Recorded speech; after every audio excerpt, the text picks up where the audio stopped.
परम शांति माँ, आपने बहुत ही अच्छा मेहनत कर करके इतना अच्छा ये जो स्पिरिचुअल गैलरी बनाई है, आपकी जीवन की जो तपस्या है, मेहनत है, इसको देख के पूरी मतलब ये देखने के लिए पूरी दुनिया तड़पेगी कि क्या माँ ने बनाया है। बोलिए, बताइए आप माँ, देखो बताइए। बेटे, मैं तो कुछ भी नहीं हूँ, ये तो कराने वाला बड़ा है और जिससे वो कराना चाहता है उसे करा सकता है। वो अथाह शक्तिमान है। तो उसने मुझे सिलेक्ट किया कि मैंने ये जब ज्ञान समझा और मैंने उसको चित्रों द्वारा दिखाने की कोशिश की है, जो मैंने सोचा समझा ज्ञान को, उसको मैं प्रत्यक्ष करने के लिए मैंने ये चित्र बनाए हैं। और मेरी बचपन से तलाश थी कि भगवान कैसा है, कहाँ होगा, कहाँ मिलेगा, वो किस रूप में है। तो अनेक प्रश्न मेरे अंदर थे कि आकाश क्या है, आकाश के ऊपर क्या है। तो आकाश मुझे ऐसे लगता था बचपन में जैसे एक पिंजरे के अंदर में बंद हूँ। तो मैं ऐसे सोचती रहती थी बहुत ज्ञान के बारे में। तो उन प्रश्नों के जवाब मुझे बापू से मिले। बापू जी ने जब मुझे ज्ञान देना शुरू किया तो मैंने बापू जी को पहचान लिया। तो मुझे बापू जी ने जन्म से ही ज्ञान की आंख दी हुई थी, ज्ञान का शर मेरे अंदर था, जो बचपन से सत्य ज्ञान को ढूंढ रहा था। कभी भी मेरे मन में जो प्रश्न थे, हर प्रश्न के पर्दे खुलते गए और बापूजी मुझे ज्ञान देते गए और मैं हैरान होती गई कि जो मेरे अंदर प्रश्न थे वही ज्ञान बापूजी मुझे दे रहे हैं। तो मेरे को दिव्य नेत्र आने लगा। दिव्य बुद्धि से मैं बापूजी के विराट रूप को देखने लगी, बापूजी के धाम को देखा, बापूजी के मूल स्थान को देखा, बापूजी कहाँ से आए हैं वो मैंने देखा। तो दिव्य बुद्धि खुलते मेरे सारे प्रश्नों के जवाबों की पर्दे खुलती गई। तो आज भी मेरे प्रश्नों के जवाब जो है काफी हद तक मुझे समझ में आ चुके हैं। तो इसलिए वाणियों में भी जिन्होंने वाणियां सुनी है, ब्रह्मा कुमारी में गए हैं लोग, उनको पता है कि दिल्ली की धरनी को सबको प्रणाम करना पड़ेगा, क्योंकि सबसे पहले जानने वाला, बापूजी को पहचानने वाली आत्मा जो है उसको कहते हैं कि दिल्ली जो है दिल लेने वाली है, भगवान का दिल लेने वाली दिल्ली होती है। तो दिल्ली इसलिए नाम पड़ा है, त्रिमूर्ति भवन भी नाम पड़ा है। और सारे नाम तो पढ़ते हैं, ऐसे तो नहीं पढ़ते, कोई ना कोई रहस्य होता है, उसी रहस्य के द्वारा नाम पढ़ते हैं। तो बापू जी को तो मैंने भरपूर ज्ञान लिया है बापू जी से। और जो चित्र में उतारा वो तो कुछ भी नहीं है, वो तो एक मामूली ज्ञान है। जो चित्र में उतारा गया है वो तो छोटा सा, थोड़ा सा उसका ज्ञान का एक अंश मात्र है। बाकी ज्ञान तो बापू जी ने इतना दिया है, अथाह ज्ञान दिया है, अनंत ज्ञान दिया है। बापू जी के ज्ञान का जो है वो बापू जी के ज्ञान का कहीं था नहीं पा सकते। बापू जी जो ज्ञान देते हैं, बनाओ और जितनी भी वनस्पतियां पेड़ है उनके आप कलम बनाओ और सागर जितने भी उनकी शाही बनाओ, तो भी तुम बेहद के बापू जी का ज्ञान नहीं समझ सकते, मतलब लिख नहीं सकते, उसको समझ सकते हो।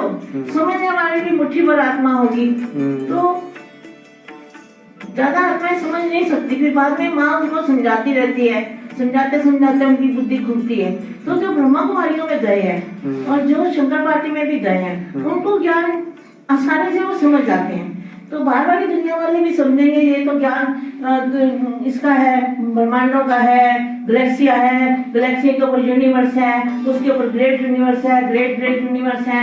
ऐसे करते 10 के ऊपर 500 बिंदी लगाओ, कितने यूनिवर्स जो है वो साइंस वालों ने भी बताया। तो इसके ऊपर भी था दुनिया है। ये दुनिया कहीं भी इतना भी इसका विस्तार है कि दुनिया का आकाश, परम लाइट, परम तत्व जो है, महातत्व, उनका कहीं भी था नहीं पा सकते। इतनी विशाल दुनिया है। खाली धरती पर ही दुनिया नहीं है, धरती पर तो राई का दाना भी, राई के दाने से भी करोड़ों भाग दुनिया है, ये सोच लो। तो आकाश तत्व जो हमारा, जो आकाश तत्व है, जिस आकाश तत्व में हम रहते हैं, वो आकाश तत्व जो है, वो आकाश तत्व भी राई का दाना है, ये समझ लो। जिस आकाश तत्व का अंत साइंस वाले भी अभी तक वहां नहीं पहुंचे हैं, वो भी राय का दाना है। उसके ऊपर जो है गैलेक्सियां, यूनिवर्स है, अनंत दुनिया है और अनंत रंग है, अनंत तत्व है। उसका तो बयान मैं कैसे इसमें कर सकती हूँ। वो तो सामने आए, कोई ज्ञान समझे और उसका नेत्र खुले और उसकी बुद्धि विशाल हो, तो वो ज्ञान प्राप्त कर सकता है। परम शांति।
आपको पढ़ाऊंगा who is the almighty authority.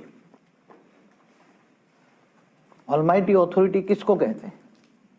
जिनके पास सर्वसत्ता है, सर्वसत्ताधीश है, फिर भी वो कोमल है, दया का सागर है,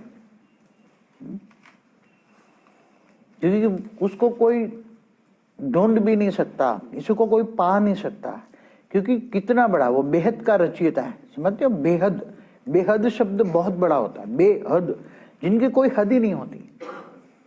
बेहद के विश्व का मालिक है। कैसे विश्व का मालिक? बेहद के विश्व का मालिक है। और जब बेहद के विश्व का मालिक आपको जब पढ़ाए तो क्या पढ़ाएगा? बेहद के विश्व का रचना कैसे हुई, बेहद का विश्व कैसे बना,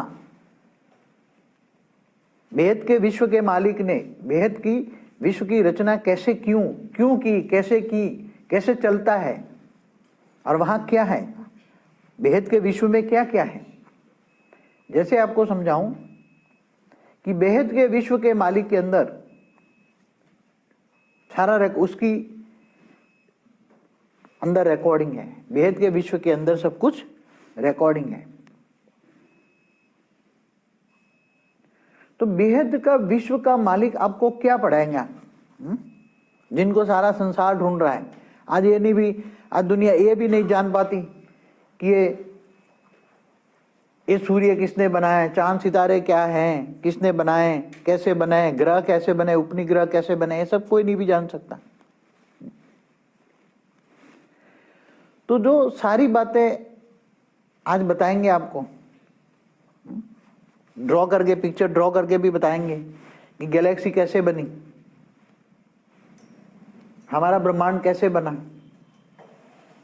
यूनिवर्स तो कैसे बना वो बहुत पहले 26 जनवरी 2002 की 13 सीडियो में बताया हुआ है। फिर दोबारा भी यूट्यूब में डाला हुआ है, दोबारा बना के यूट्यूब में डाला हुआ है, शॉर्टकट में बताया है। क्योंकि ये ज्ञान बताने के लिए बहुत टाइम चाहिए, इतना आसान चीज नहीं है कि मगर बड़े रूप से समझाते हैं। फिर भारत के शास्त्रों में जो बातें लिखी है, भारत के शास्त्रों में केवल एक ब्रह्मांड की बात लिखी है। कहाँ की लिखी है? एक ब्रह्मांड के शास्त्रों में एक ब्रह्मांड की बात लिखी, इससे आगे बात लिखी नहीं है। एक ब्रह्मांड का शिव है, मालिक कौन है? शिव है। शिव ने ब्रह्मा द्वारा सर्जन, विष्णु द्वारा पालना और शंकर द्वारा विनाश। तो एक ब्रह्मांड से आगे की नहीं है। अब राम और कृष्ण कौन है? राम और कृष्ण को कोई परब्रह्म कह देते हैं, वो किसका अवतार है? कोई विष्णु का अवतार कह देते हैं, कोई परब्रह्म का अवतार कहते थे। परब्रह्म परमेश्वर क्या है? परब्रह्म परमेश्वर सब कुछ शिव को ही कह देते हैं। शिव तो एक ब्रह्मांड का मालिक है। एक ब्रह्मांड माना आज का सोलर सिस्टम। कितना? आज का सोलर सिस्टम। मगर ऐसी तो कई अरब सोलर सिस्टम है एक गैलेक्सी में। एक गैलेक्सी माना आकाश गंगा। एक आकाश गंगा में कई अरब सोलर सिस्टम है। जैसे हमारे साइंस वालों ने बताया कि 200 अरब सोलर सिस्टम तो इन्होंने हमारी गैलेक्सी में रिकॉर्ड की। मगर कहते हैं कि ये बड़े बड़े सूर्य ही आए हमारी रिकॉर्ड में, सोलर सिस्टम बड़ी बड़ी आए हैं। तो एक सूर्य बड़े के पीछे 3 सूर्य रह गए, तो मल्टीप्लाई 3 करो, इतने रह गए, नहीं आए उनके कैमरा में। उनके साधन तत्वों के बने, स्थूल तत्वों के। तो 600 अरब नहीं आए, 200 अरब आए तो 800 अरब है ना। हमारी पड़ोसी जो गैलेक्सी है इंड्रोमेडा, उसमें भी 1000 सोलर सिस्टम है। 1000 सोलर सिस्टम है। तो एक सोलर सिस्टम माना एक छोटा सा ब्रह्मांड, माना एक प्रकाश वर्ष का। कितना? एक प्रकाश वर्ष का एक ब्रह्मांड। एक प्रकाश वर्ष का एक ब्रह्मांड माना इसका जो डायमीटर कितना होता है? इसकी जो डायमीटर, जो एक ब्रह्मांड का डायमीटर 94 का वन साइड होता है, डबल करो तो 188। कितना? 188 खरब किलोमीटर। कितना? 188 खरब किलोमीटर डायमीटर होता है एक प्रकाश वर्ष का। हमारा ब्रह्मांड जब शिव ने बनाया तो एक प्रकाश वर्ष का था। तो अब गैलेक्सी की बात हुई, आकाशगंगा की बात हुई, अब यूनिवर्स कितना बड़ा है वो सब मैं धीरे धीरे आपको प्रैक्टिकल बोर्ड में बताता जाऊंगा, पढ़ाता जाऊंगा। तो यूनिवर्स ऐसे साइंस वालों ने कह दिया मल्टीपल यूनिवर्स है। क्या है? तो मल्टीपल यूनिवर्स माने मल्टीपल यूनिवर्स साइंस की भाषा में क्या है? फिर मल्टीपल यूनिवर्स भी हमारे क्लास से तो आगे बहुत है। ये तो 100 कला वाला ब्रह्मांड जिसको हम कहते हैं मल्टीपल यूनिवर्स, वो भी 0 कला से -100 कला है। तो सारी आपको बातें समझाएंगे, मगर आप जितना हो सके निसंकल्प बन के आत्मस्वरूप में स्थित होकर बैठो, तो अच्छा मेमोरी में अच्छा आएगा, समझ में आएगा। हाँ, जरा भी कोई संकल्प चलाएगा, बुद्धि बाहर होगी तो जरा भी समझ में नहीं आएगा।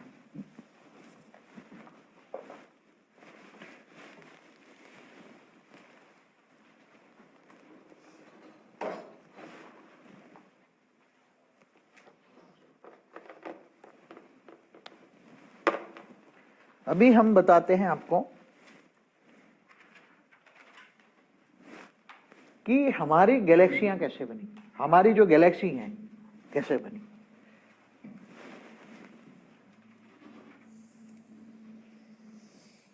जैसे ये गैलेक्सी है, इसका मालिक शिव महाशिव है। कौन है? एक गैलेक्सी है, गैलेक्सी माना आकाश गंगा।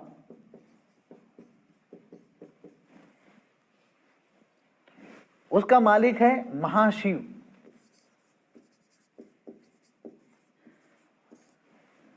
एक निराकार था। क्या था? निराकार। उसके अंदर परम प्रकाश। निराकार माना परम प्रकाश। क्या? God is light. क्या? यीशु क्रिस्त ने क्या कहा? God is light. मोहम्मद ने क्या कहा? सारे जहां का नूर। तो सभी धर्मों ने परब्रह्म परमेश्वर भी किया, निराकार भी कहा, सब कुछ बताते रहे। मगर मनुष्य की बुद्धि इतनी तमो प्रधान बन गई है। मनुष्य क्या बन गए? मनुष्य की आत्मा क्या बन गई है? तमो प्रधान।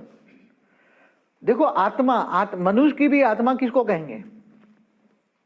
जो आत्मा परमात्मा को जानती है उसको आत्मा कहेंगे, नहीं तो उस मनुष्य को जीव कहेंगे। क्या कहेंगे?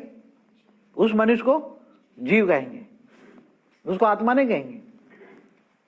जीवात्मा। क्या? जीवात्मा भी नहीं, जीव कहेंगे। मनुष्य जीव है, माया में जो फंसी है आत्माएं। गीता में भगवान कृष्ण ने क्या कहा है कि जो मुझे नहीं जानता वो जानवर है। क्या कहा? जो मुझे नहीं जानता वो जानवर है। तो जानवर बुद्धि हो गई, तो जानवर बुद्धि माना माया में फंसी हुई है। इन आंखों से जो दिखता है वही सब कुछ है। जो विनाशी है, जिनका विनाश होता है, वो दिखता है इन आंखों से। क्योंकि तुम स्थूल 5 तत्वों की दुनिया में, ये स्थूल दुनिया है, स्थूल जगत है, मायावी जगत है। शंकराचार्य ने भी क्या बोला? ये जगत मिथ्या है। क्या है? ये जगत मिथ्या। तो रियलिटी क्या है? तो ये आपको इसलिए बताता है कि आप यहां तक पहुंचे हो। यहां तक पहुंचना, ये ज्ञान समझना। जो ब्रह्मा कुमारी में गए हैं, बीके में, पीबीके में गए हैं, वो सब जानते हैं कि जिन्होंने वाणियां पढ़ी है, अव्यक्त वाणियां, साकार वाणियां पढ़ी है, वो जानते हैं कि मैं जो हूं, जैसा हूं वैसा, मुझे कोई जान ही नहीं सकता। समझ में आया? मैं जो हूं, जैसा हूं वैसा, मुझे कोई भी जान ही नहीं सकता। मेरे साथ रहने वाले भी मुझे नहीं जान सकते। क्यों? और मैं साधारण मनुष्य तन में आता हूं। मैं साधारण मनुष्य तन में आता हूं। क्यों? क्योंकि सभी मनुष्य आत्माएं क्या बन गई है? जानवर बुद्धि, पत्थर बुद्धि, सर्प मिसल, कोड़ी मिसल बन गए। वाणियां पढ़ी है जिन्होंने, गीता में भी कहा है। और जो अपने लिए जीता है वो भी जानवर है। क्या बोला? किसको बोला? जो अपने लिए जीता है वो भी जानवर है। जो दूसरों के लिए, देश के लिए, सारे जगत के लिए, केवल देश के लिए नहीं, सारे जगत, सारे वसुंधरा पर जो है, वसुंधरा माना सारी धरती, वसुवधैव कुटुंबकम। क्या बोला? वसुवधैव। वसुंधरा पर जो भी लोग रहते हैं सब एक कुटुंब है, एक परिवार है, एक से बना है। समझ में आया ना? क्योंकि मनुष्य सृष्टि के माता पिता कौन है? मनु शत्रुपा। उसको कोई एडम ईव कहता है, आदम हवा कहते हैं, अलग अलग धर्मों में उसका डेफिनेशन है। तो ये जो बातें हैं मैं आपको जो बताऊंगा कि ये गैलेक्सी कैसे बनी। निराकार महाशिव है, तो निराकार महाशिव ने सोचा मैं एक से अनेक हो जाऊं, मैं एक से अनेक हो जाऊं। तो पहले उन्होंने एक बाउंड्री बनाई संकल्पों से, निराकार महाशिव ने। फिर जैसे भी सोचा एक से अनेक हो जाऊं, तो ऐसे अनंत अनंत अनंत अनंत पावर के ब्रेकअप हो गए। क्या हो गए? पावर के ब्रेकअप हो गए। अनंत अनंत पावर के ब्रेकअप हो गए। जो पावर के ब्रेकअप हुए वो पावर बन गए। उसको हम महाशिव ने शिव की रचना की। तो शिव कितने बन गए? अनंत अनंत शिव, अनंत अनंत शिव। तो अनंत अनंत शिव बने। तो यहां जैसे जैसे अब इसने सोचा मैं निराकारी से आकारी हो जाऊं, तो जैसे अब ये शिव ने ब्रह्मांड बनाता है, जैसे ये सोचते हैं कि ये शिव कैसे ब्रह्मांड अपना बनाता है। तो ये हम ब्रह्मांड बनाते हैं, तो ये शिव यहाँ है, समझो ये अपना ये ब्रह्मांड बना रहा है, ये शिव अपना। तो ये शिव ने भी ऐसा ही, ये जो सोचेगा वो उसकी रचना करती जाएगी, जो महाशिव सोचेगा वो शिव करते जाएंगे। तो ये शिव ने, फिर महाशिव ने सोचा मैं निराकारी से आकारी बनूं, तो ये चारों ओर निराकारी से आकारी बने शिव। तो ये भी शिव पहले यहाँ उसने यहाँ बनाया परमधाम, परमधाम यहाँ था, पहले परमधाम यहाँ था, यहाँ कुछ भी नीचे नहीं था, उन्होंने ऊपर से बनाया ब्रह्मांड, उन्होंने ऊपर से बनाया, पहले राउंड बना दिया। तो ये एक प्रकाश वर्ष का घेरा था, 1 लाइट ईयर्स, एक प्रकाश वर्ष का घेरा था, घेरा डाला, हर कोई घेरा डाल देते, पहले घेरा बनता है परम प्रकाश का, मगर आज परम प्रकाश गायब होकर परम आकाश तत्व का रह गए आज की तारीख में, और थोड़ा छोटा भी हो गया है मगर। तो ये 1 प्रकाश वर्ष निराकार शिव ने, ये जो सोचेगा महाशिव वो शिव सब सोचेंगे। महाशिव ने सोचा मैं निराकारी से आकारु बनूं, सब शिव ने सोचा मैं निराकारी से आकारी बनूं, शिव बन गए निराकारी से आकारी। महाशिव ने अपने अंदर से अपनी प्रकृति, महाशिव महापुरुष है, क्या है महापुरुष। महापुरुष माना जिनकी बॉडी परम प्रकाश की हो, जिनकी बॉडी परम प्रकाश की हो उसको महापुरुष कहेंगे। समझ में आए डेफिनेशन, महापुरुष की डेफिनेशन क्या है, जो परम प्रकाश की जिनकी बॉडी हो उसको ही कहेंगे महापुरुष। फिर इन्होंने अपने अंदर से, महापुरुष ने अपने अंदर से महाप्रकृति माना महाशक्ति को निकाला। यहाँ शिव ने अपने अंदर से शक्ति को निकाला, शिव शक्ति बन गए। फिर दोनों ने एक रूप होकर महाशिव महाशक्ति ने महाविष्णु को निकाला। किसको निकाला, महाविष्णु ने। तो यहाँ भी दोनों ने मिलकर विष्णु को निकाला, महाविष्णु ने फिर महालक्ष्मी को निकाला, यहाँ विष्णु ने लक्ष्मी को निकाला। फिर लक्ष्मी नारायण का कंबाइंड रूप विष्णु कहते हैं ना, तो महालक्ष्मी और महाविष्णु दोनों मिलकर एक ब्रह्मा को, विष्णु की नाभि से ब्रह्मा निकला। क्या निकला, विष्णु की नाभि से ब्रह्मा निकला। तो यहाँ महाब्रह्मा बना, यहाँ महाब्रह्मा बनता गया। महाब्रह्मा ने महासरस्वती को निकाला, महाब्रह्माणी निकाला। तो यहाँ फिर ब्रह्मा निकला, ब्रह्माणी निकला। ब्रह्मा सरस्वती लेटेस्ट वर्ड है, बहुत पुराना। तो ब्रह्मा ने अपनी ब्रह्माणी निकाला। क्या, ब्रह्मा को ब्रह्माणी कहेंगे। फिर इन लोगों ने भी जब आगे कंट्रोलिंग सिस्टम के लिए यहाँ महाइंद्र भी निकाला इन लोगों ने। तो यहाँ महाब्रह्मा महासरस्वती ने यहाँ महाइंद्र जैसी पावरफुल आत्माएं निकाली है। तो यहाँ ब्रह्मा ने जो पहले हमारा ब्रह्मांड बना था, ब्रह्मांड बना कितना, हमारा ब्रह्मांड बने कितना समय लगा है, हमारा ब्रह्मांड बने हुए ब्रह्मा का 50 साल पूरा हुआ। कितना, ब्रह्मा का 50 साल पूरा हुआ। और ब्रह्मा के 50 साल को एक परात कहते हैं। ये ब्रह्मांड की आयु है ब्रह्मा का 100 साल। कितना, ब्रह्मा का 100 साल। पहला परात एक 50 पूरा हो गया, दूसरा परात चलता है। दूसरा परात का ब्रह्मा का पहला दिन, उसका 7वां मनवंतर चल रहा है, और करीब 28वां युगांतर शायद पूरा हो गया है, 29 का चल रहा है युगांतर में। समझ में। तो काल चक्र है, समय, काल माना समय, काल माना पावर, काल माना गति, 3 शब्द है। तो ये काल, महाकाल का समय कैसे चलता है। तो जैसे महाब्रह्मा ने एक संकल्प किया, एक संकल्प से पहले जो सृष्टि रची, तो कितना ये सृष्टि, ये ब्रह्मांड रचे हुए कितना समय हुआ होगा, ये ब्रह्मांड रचे हुए कितना, ब्रह्मा का 50 साल। तो ब्रह्मा का 50 साल गिनो, दूसरे परात में भी 198 करोड़ साल हो गए दूसरे परात के। तो पहला परात माना जब सृष्टि रची, तब ब्रह्मा का एक दिन बराबर 31 खरब 10 अरब 40 करोड़ साल होता है। कितना, ब्रह्मा का एक दिन माना 31 खरब 10 अरब 40 करोड़ साल होता है। तो उसको मल्टीप्लाई करो 50 से, इतना साल हुआ। कितना, ये ब्रह्मांड बने हुए हैं, हमारा जो ब्रह्मांड बना है, ऐसी तरह खरबों अरबों ब्रह्मांड बनने लगे एक साथ में, सिमिलर बने। कैसे बने? सिमिलर बनने लगे। तो ब्रह्मा ने एक संकल्प मात्र से जो बनाए वो पहले पहले फरिश्ता थे। क्या बनाए? ब्रह्मा ने जो भी बनाए सब फरिश्ता बनते गए, सब फरिश्ता थे, सब फरिश्ता। फरिश्ता माना परम पुरुष, समझ में आए? ये सब फरिश्ता बनते गए। तो फरिश्ताओं की दुनिया थी। कुरान में भी लिखा है कि खुदा ताला ने पहले फरिश्ता बनाए थे। बाइबल में भी लिखा है पहले फरिश्ताओं की दुनिया बनी थी। समझ में आए? फरिश्ता माना फर्श वालों से कोई रिश्ता ना हो, फर्श माना स्थूल जगत से कोई रिश्ता ना हो, किसी से कोई रिश्ता ना हो। तो फरिश्ता जितने बनाए माना परम पुरुष कहेंगे। हम क्या कहेंगे? परम पुरुष। फरिश्ता माना हमारे हिस्सा, क्योंकि फरिश्ताओं की बॉडी, इसकी आत्मा है परम प्रकाश की बनी थी, और उसकी बॉडी 3 परम तत्वों से, परम आकाश, परम वायु और परम अग्नि से बनी थी।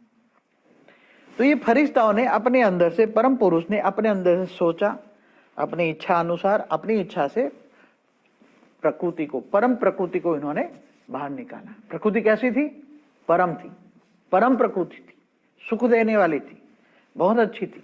तो हर कोई पुरुष और प्रकृति जो बनती है, परम पुरुष प्रकृति, फिर बेहिसाब सर्जन करते गए, वो भी सर्जन करते गए, चलते गए। तो जो वो पावर, अल्टीमेट एनर्जी जो होती है, धीरे धीरे लॉस होती है। तो फरिश्ता, ये जो फरिश्ताओं की दुनिया है, धीरे धीरे दे के परम तत्व की दुनिया से धीरे धीरे देवता बन गए। क्या बन गए? ये फरिश्ताओं की दुनिया बनी, फरिश्ता। ये देवता बने। क्या बने? ये फरिश्ता देवता बन गए, सब देवता बन गए। धीरे धीरे जो फरिश्ता की एनर्जी, परम तत्व की एनर्जी खत्म हो गई, तो वो फरिश्ता तत्वों में, देवताओं की दुनिया क्या होती है? 3 तत्वों की। देवताओं का शरीर कैसा होता है?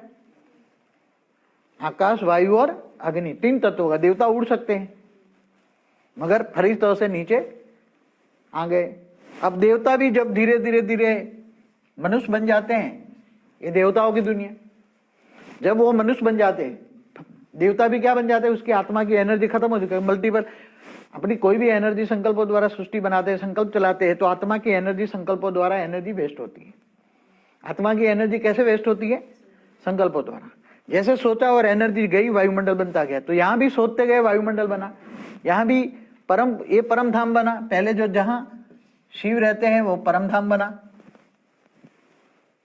फिर नीचे फिर जहां विष्णु रहता है विष्णुपुरी बना। फिर जहां ब्रह्मा रहते हैं ब्रह्मापुरी बना। फिर फरिश्ताओं की दुनिया बनी। तो जो ब्रह्मा ने बना ना, सप्तर्षि बनाया, वो तो लेटेस्ट बाद में दोबारा बना गया होगा। कई बार ब्रह्मांड बनता है, बिगड़ता है। समझ में आया?